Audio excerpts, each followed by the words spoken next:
اللہ تمہیں نصیحت کرتا ہے کہ اگر مومن ہو تو پھر کبھی ایسا کام نہ کرنا،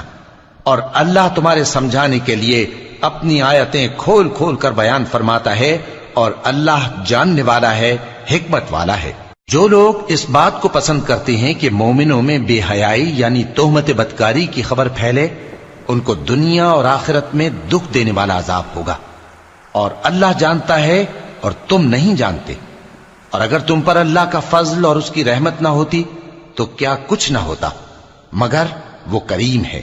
اور یہ کہ اللہ نہایت مہربان ہے، رحیم ہے۔ مومنوں، شیطان کے قدموں پر نہ چلنا، اور جو شخص شیطان کے قدموں پر چلے گا تو شیطان تو بے حیائی کی باتیں اور برے کام ہی بتائے گا۔ اور اگر تم پر اللہ کا فضل اور اس کی مہربانی نہ ہوتی تو ایک شخص بھی تم میں پاک نہ ہو سکتا، مگر اللہ جس کو چاہتا ہے پاک کر دیتا ہے۔